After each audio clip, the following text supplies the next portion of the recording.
Assalamu alaikum, урматтуу көрөрмандар. Бүгүн мына Аксыр районунун Коштөбө айыл аймагында 1984 жылы туулган 2001 жылы мектепти бүткөн юбиларлар юбилейлик күнүн өткөрүп, анын урматына волейбол оюнун өткөрүп атышат. Мындан сырткары шахмат, ордо оюндары өтмөкчү. Жалпы призовой фонд 70 000 сомго деп жарыяланган. Азыр оюндун башталышында балдар разминка кылып атышат.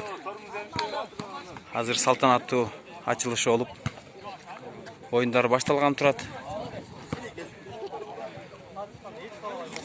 Бул жерде Коштөбө айыл аймагында гана жашаган спортсмендер катыша алышат оюнга.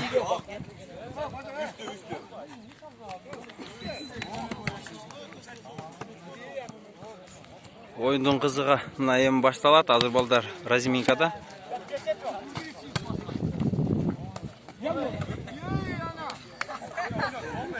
Сыртта жүргөн коштөбөлүк тургундар келишкен, ой спортсмендер.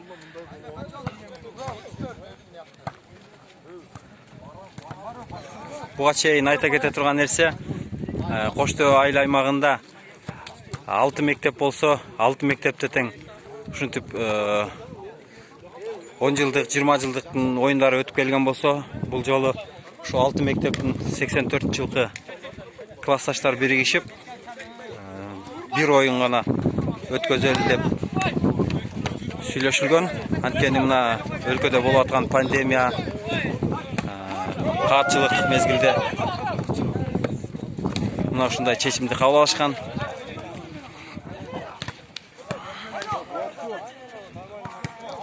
Бул 84-төрдүн командасы.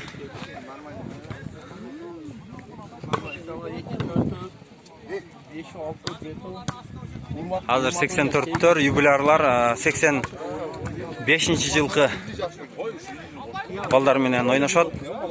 Айта кетчү нерсе, бул жерде жыл болуп ойношот.